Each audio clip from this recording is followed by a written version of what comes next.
En el silencio del desierto, cuando los ecos del trueno en el Sinaí aún retumbaban en la memoria del pueblo, Israel se detuvo frente al tabernáculo. Aquella tienda sagrada, erigida según las instrucciones divinas, no era una simple construcción, era el trono del Dios invisible, el punto donde el cielo y la tierra se tocaban. Las columnas de humo y fuego que antes guiaban al pueblo ahora reposaban sobre un lugar fijo. El Todopoderoso, el mismo que había abierto el Mar Rojo y quebrado el poder de Egipto, había decidido habitar entre los hombres.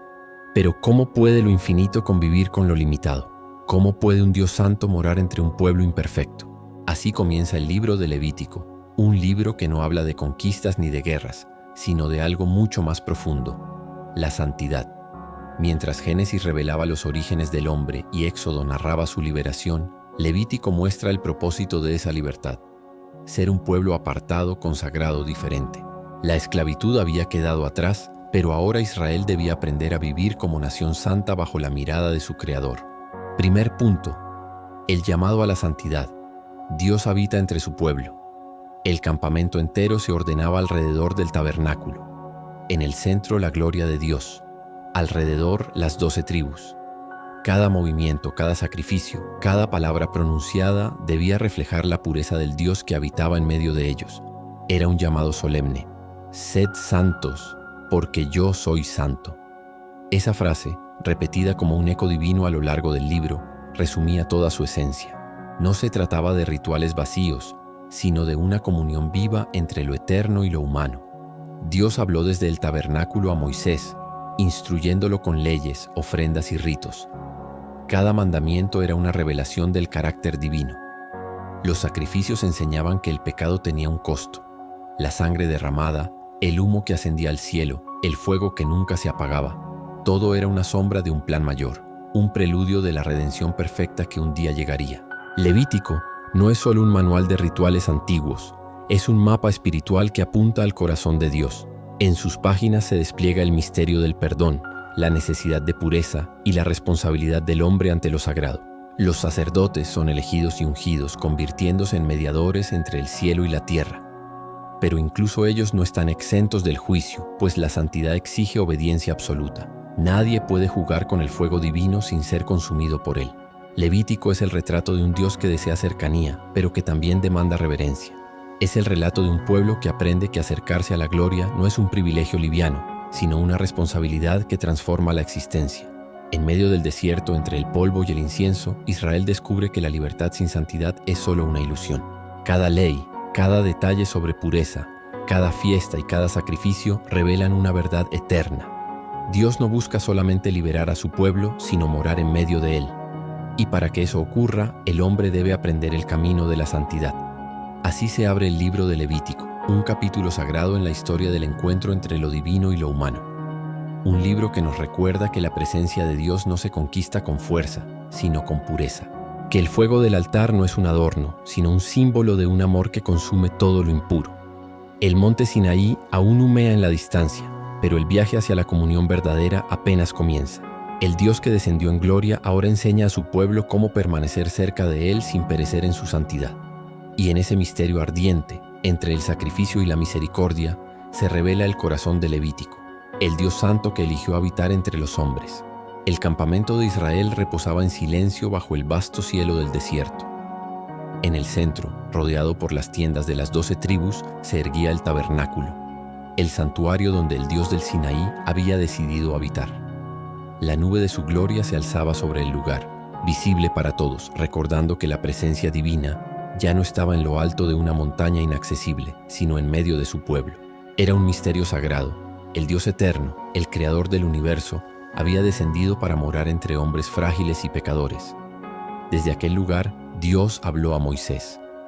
Pero esta vez no lo llamó desde el monte, cubierto por truenos y relámpagos, sino desde el interior del tabernáculo, entre los querubines del propiciatorio. Su voz no traía ahora leyes de juicio, sino instrucciones de comunión. Era el llamado a la santidad. Ya no se trataba solo de liberar a Israel de Egipto. Ahora debían ser moldeados como una nación santa, capaz de reflejar la pureza de su Dios. El mensaje era claro: sed santos porque yo soy santo. Con esas palabras, el Creador trazaba el propósito de toda su relación con el hombre. La santidad no era una opción, era la condición para vivir cerca de Él. Dios no buscaba un pueblo poderoso, sino un pueblo puro. No deseaba templos grandiosos, sino corazones consagrados. La libertad conquistada en el Éxodo debía transformarse ahora en obediencia y devoción. En el tabernáculo, cada detalle, cada tela, cada metal, cada aroma del incienso hablaba de ese llamado.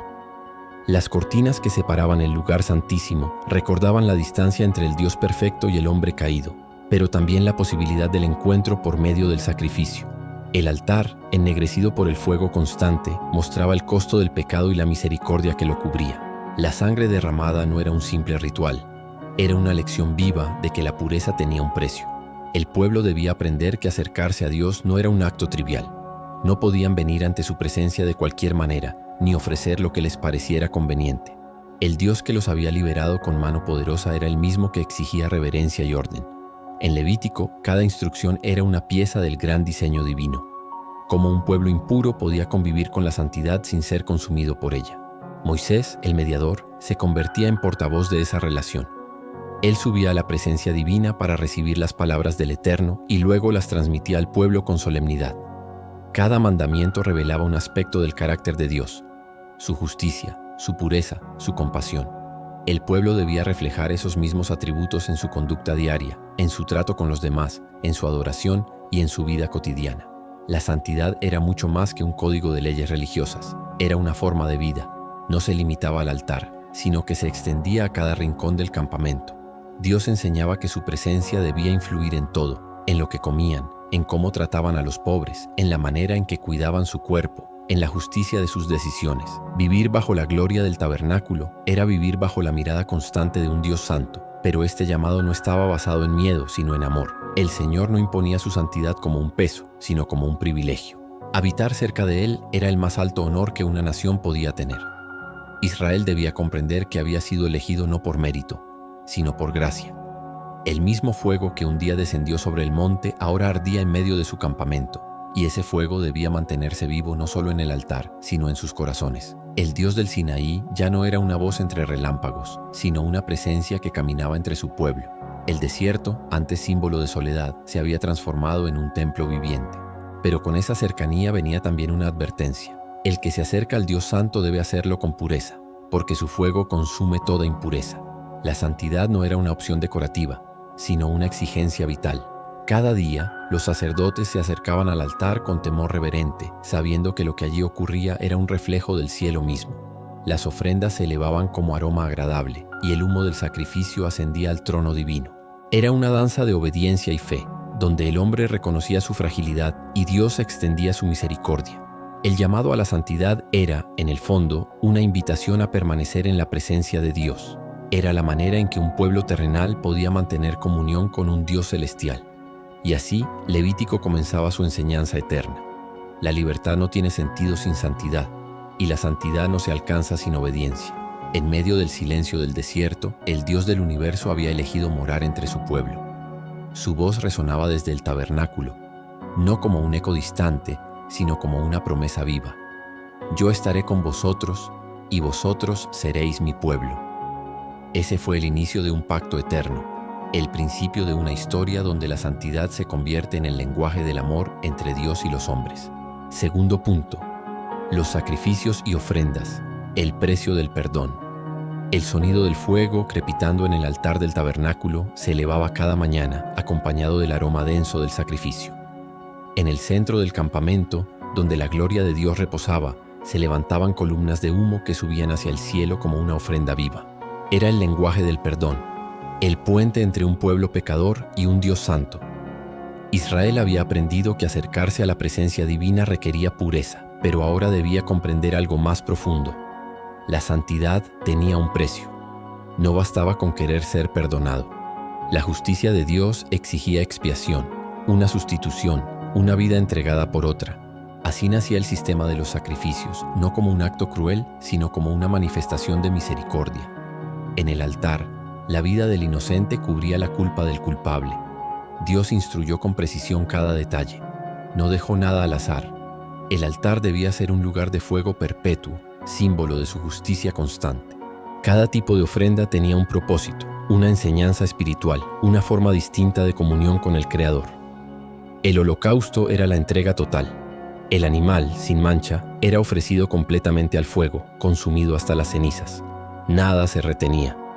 Representaba la dedicación absoluta del hombre a Dios, la rendición completa del corazón.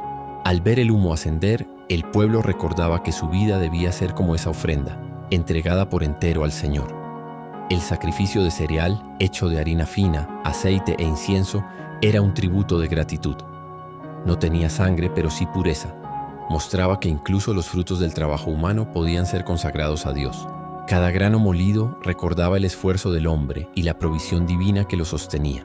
En ese acto sencillo, el pueblo reconocía que todo lo que poseía provenía del cielo. El sacrificio de paz era una celebración. No se trataba de culpa ni de castigo, sino de comunión. Parte de la carne se ofrecía a Dios, parte la comía el sacerdote y parte el oferente con su familia. Era una mesa compartida entre lo divino y lo humano. En ese momento el tabernáculo se convertía en un hogar donde Dios y su pueblo cenaban juntos. La paz no era solo la ausencia de guerra, sino la restauración de la amistad entre el Creador y su creación. Pero luego venían los sacrificios más solemnes, aquellos que hablaban del pecado y la culpa. El sacrificio por el pecado se ofrecía cuando alguien sin intención había quebrantado la ley de Dios. El pecador debía llevar un animal, un toro, una cabra o una oveja, colocarlo ante el altar y poner sus manos sobre su cabeza. En ese gesto silencioso se transfería simbólicamente la culpa. La vida del animal reemplazaba la del hombre. Luego, el sacerdote degollaba a la víctima y la sangre era rociada sobre el altar. La sangre, ese líquido sagrado que representaba la vida misma, se convertía en el símbolo del perdón.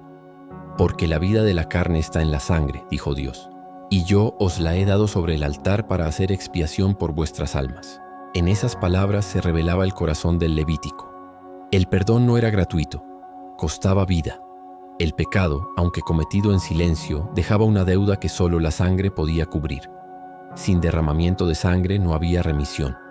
El sacrificio por la culpa, por su parte, se ofrecía cuando alguien había dañado a otro, engañado, robado o fallado en cumplir una promesa. En este caso, además de la ofrenda, debía restituir lo robado y añadir una quinta parte más. Era una lección moral y espiritual. No se puede estar en paz con Dios si no se está en paz con el prójimo. La justicia divina exigía reparación, no solo arrepentimiento.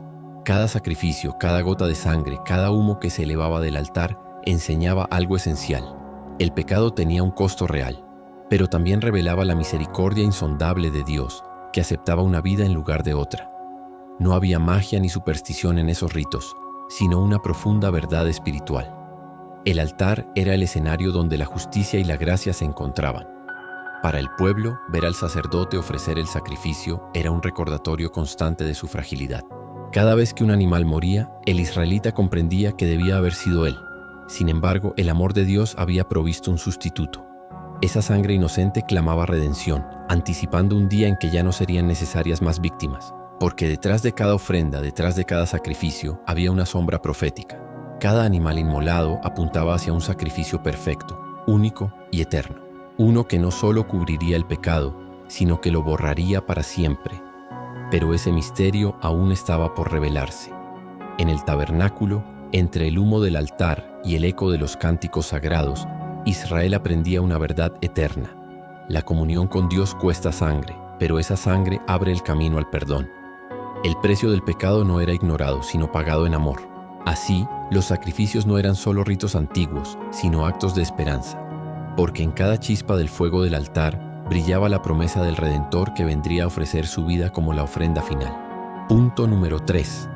El sacerdocio de Aarón, los mediadores entre Dios y el hombre. El campamento de Israel reposaba al pie del monte Sinaí. En el centro, como el corazón palpitante de toda la nación, se alzaba el tabernáculo, la tienda del encuentro, el lugar donde el Dios invisible se manifestaba con fuego y nube. Pero entre ese Dios santo y el pueblo había una distancia inmensa, una brecha que ningún hombre común podía cruzar sin morir. Esa distancia debía ser cubierta por mediadores escogidos por Dios mismo. Así nació el sacerdocio, y con él Aarón y sus hijos fueron apartados para el ministerio más sagrado que un ser humano pudiera desempeñar: representar al pueblo ante la presencia del Altísimo. La elección de Aarón no fue casualidad. Era el hermano de Moisés, el hombre que había hablado por él ante Faraón, el que había visto las maravillas de Dios en Egipto y había caminado por el desierto guiado por la columna de fuego. Pero ahora su llamado iba más allá de las palabras. Debía servir como puente entre la tierra y el cielo, junto con sus hijos, Nadab, Abiú, Eleazar e Itamar. Aarón fue ungido para un oficio eterno, una institución que señalaría hacia el futuro, hacia el sacrificio perfecto que un día redimiría a toda la humanidad. El ritual de consagración fue solemne, casi sobrecogedor. Moisés, actuando bajo el mandato divino, lavó a Aarón y a sus hijos con agua pura, símbolo del alma que debía ser limpia para acercarse al Dios Santo. Luego les impuso las vestiduras sagradas, túnicas de lino blanco, cintos tejidos con arte, y sobre Aarón el manto azul y el efod con hilos de oro. En su pecho, un pectoral reluciente llevaba grabados los nombres de las 12 tribus de Israel, recordándole que su servicio no era personal, sino representativo. Cada vez que entrara ante Dios, llevaría al pueblo sobre su corazón. En la frente de Aarón, una lámina de oro brillaba con una inscripción poderosa: Santidad a Jehová. Aquellas palabras no eran un adorno, sino una advertencia. El sacerdote debía vivir bajo ese principio absoluto. Su vida ya no le pertenecía. Cada palabra, cada acción, cada pensamiento debía reflejar la pureza del Dios que servía. Moisés derramó sobre su cabeza el aceite santo, y el perfume llenó el aire con un aroma que simbolizaba la presencia divina. En ese instante Aarón fue sellado como el primer sumo sacerdote de Israel, un hombre apartado para ministrar entre el pueblo y su Creador. Durante 7 días, él y sus hijos permanecieron junto al tabernáculo, cumpliendo cada detalle de su consagración. En el 8º día, el momento culminante llegó. Aarón ofreció el primer sacrificio. El altar ardió con el fuego celestial, y la gloria de Dios descendió ante todo Israel. El pueblo cayó rostro en tierra, temblando ante la evidencia del favor divino. Dios había aceptado a Aarón y su sacerdocio, pero aquel fuego sagrado no solo representaba la presencia divina, también exigía obediencia perfecta. Lo santo no podía ser manipulado, ni tratado con ligereza. Nadab y Abiú, los hijos mayores de Aarón, olvidaron ese principio. Impulsados por la imprudencia o la emoción, tomaron sus incensarios, encendieron brasas que no provenían del altar santo y ofrecieron fuego extraño ante el Señor, un fuego que Él no había ordenado. En un instante la presencia de Dios se manifestó con furia. Un fuego salió de su presencia y los consumió allí mismo delante del altar. El silencio cayó sobre el tabernáculo. La multitud quedó paralizada. Moisés miró a su hermano con la voz temblorosa pero firme y le dijo: «Esto es lo que Jehová habló diciendo: En los que a mí se acercan me santificaré, y en presencia de todo el pueblo seré glorificado». Aarón no respondió. Su corazón se quebró, pero guardó silencio. Entendió que el servicio a Dios no admite irreverencia, que el altar del Señor no es un lugar para la improvisación humana. Lo que había comenzado con gloria debía mantenerse con santidad. La desobediencia, aun la más mínima, podía tener consecuencias fatales cuando se estaba tan cerca de la presencia divina. Desde ese día, el fuego del altar fue mantenido con temor y reverencia. Nadie se atrevía a acercarse sin el debido orden. Aarón continuó su servicio más consciente que nunca del peso que cargaba. Él no solo ofrecía sacrificios por el pueblo, sino también por sí mismo. Era un hombre débil, mortal, falible, pero llamado a representar la pureza de Dios ante los demás. El sacerdocio de Aarón se convirtió en un recordatorio perpetuo de 2 verdades eternas: que el acceso a Dios requiere mediación y que esa mediación demanda obediencia absoluta.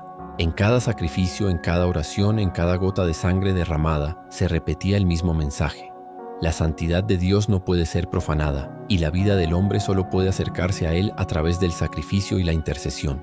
Así, entre el fuego del altar y el silencio del tabernáculo, nació una institución que señalaría hacia una promesa futura: el día en que un mediador perfecto, sin pecado ni mancha, abriría para siempre el camino al lugar santísimo.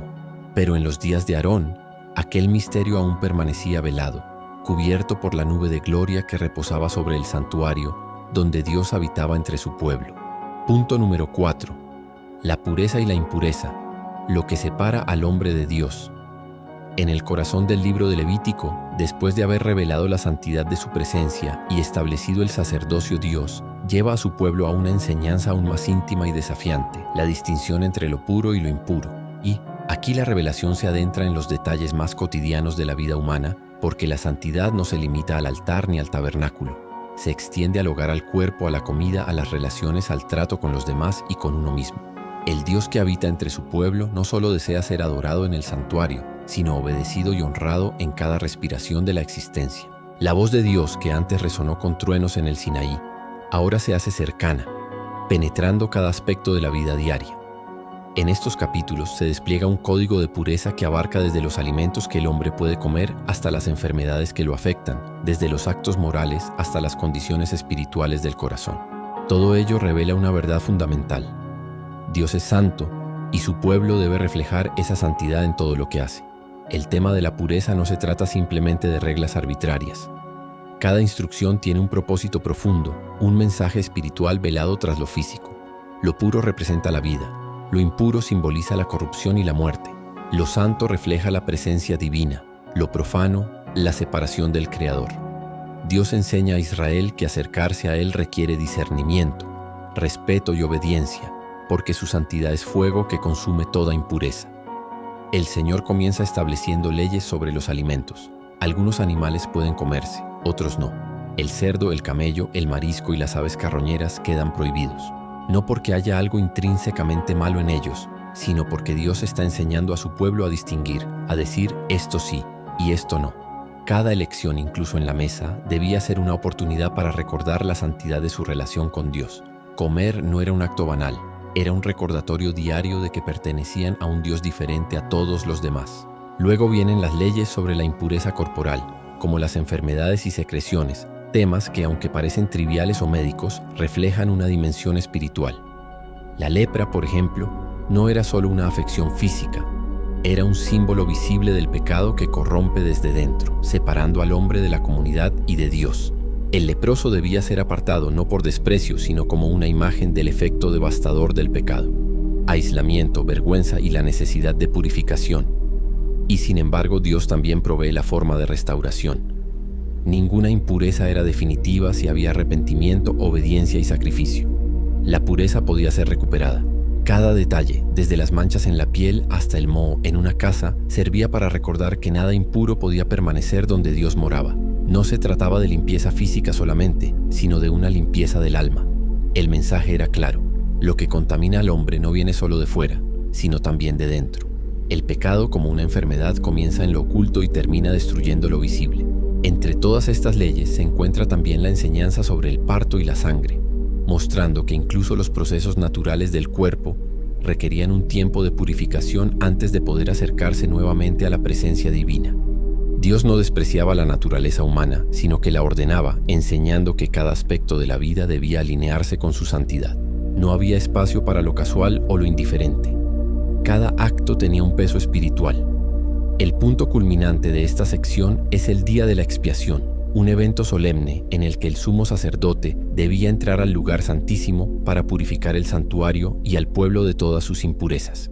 Este día, más que cualquier otro, revelaba el costo de la pureza: sangre derramada, confesión, arrepentimiento y mediación. Era un recordatorio de que la impureza humana no podía borrarse con esfuerzo propio, sino únicamente por la gracia divina.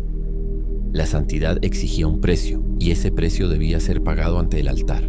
Pero en medio de toda esta severidad, el mensaje central de Levítico brilla con esperanza.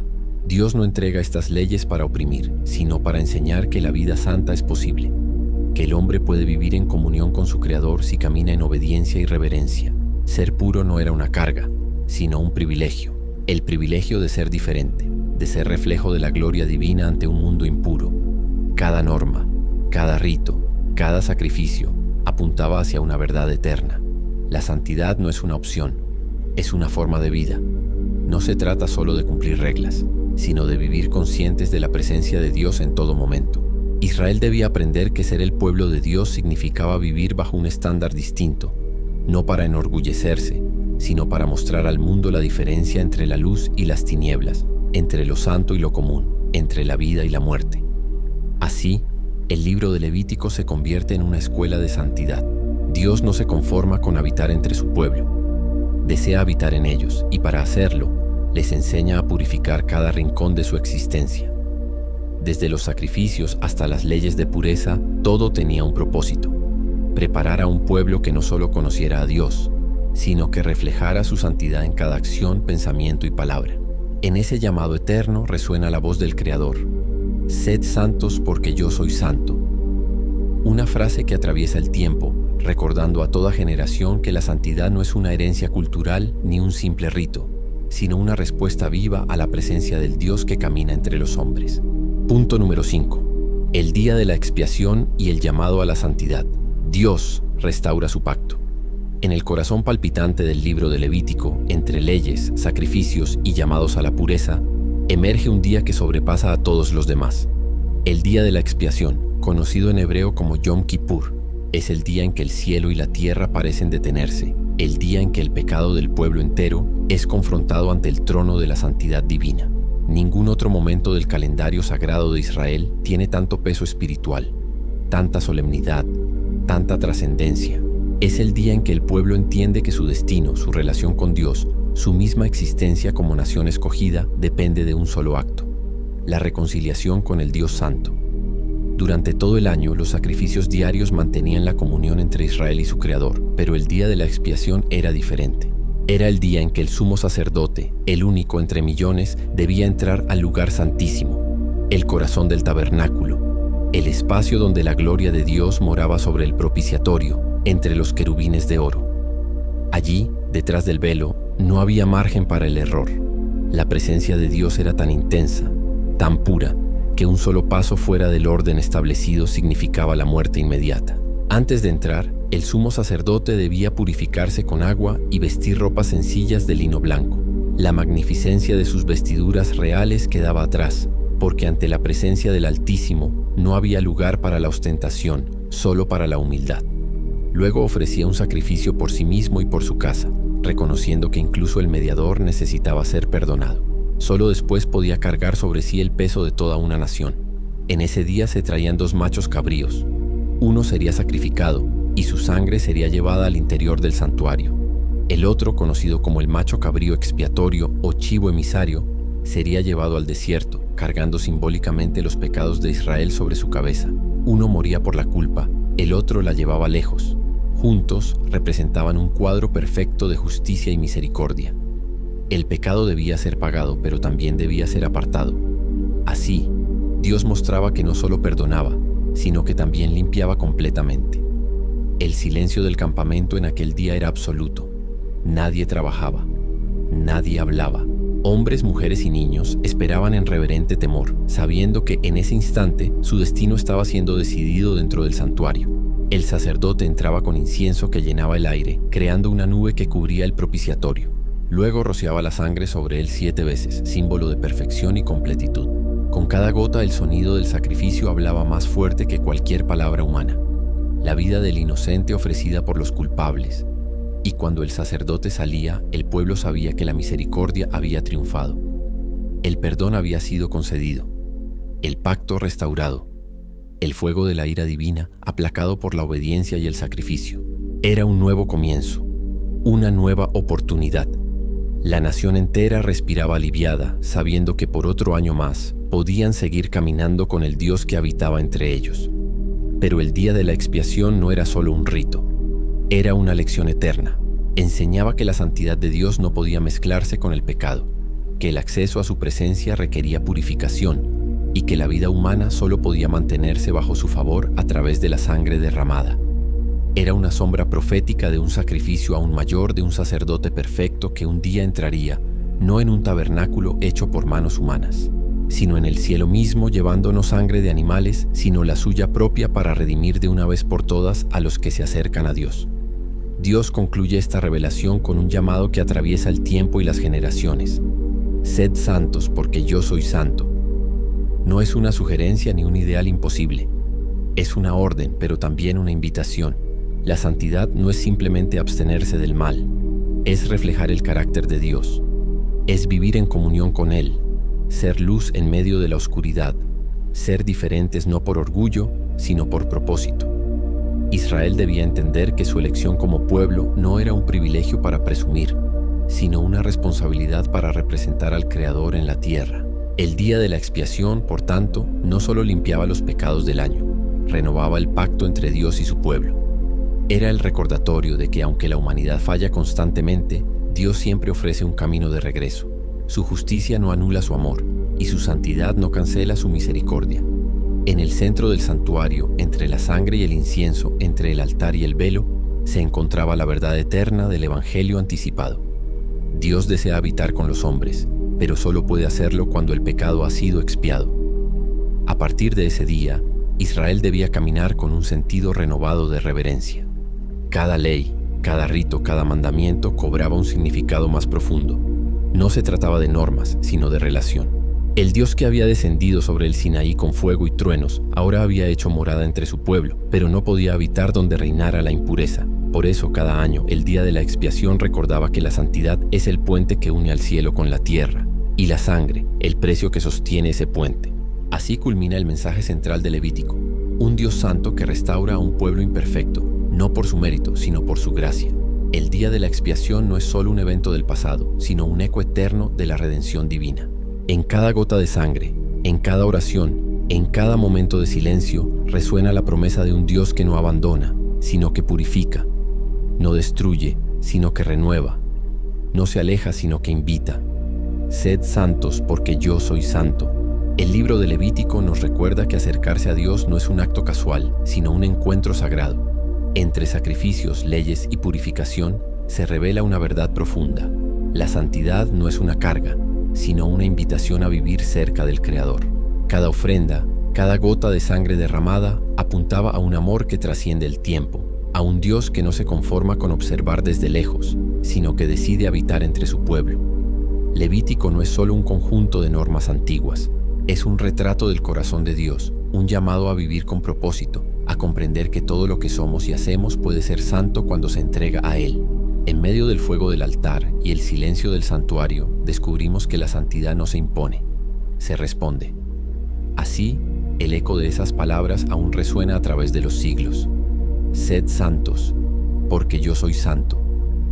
Ese llamado sigue vigente, invitándonos a caminar con reverencia, con fe y con esperanza.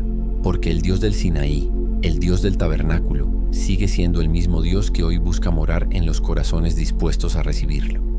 Si esta historia te inspiró, suscríbete al canal. Comparte este video y dale like para que el mensaje de la palabra de Dios llegue a más personas. No olvides ver los demás capítulos bíblicos disponibles en el canal.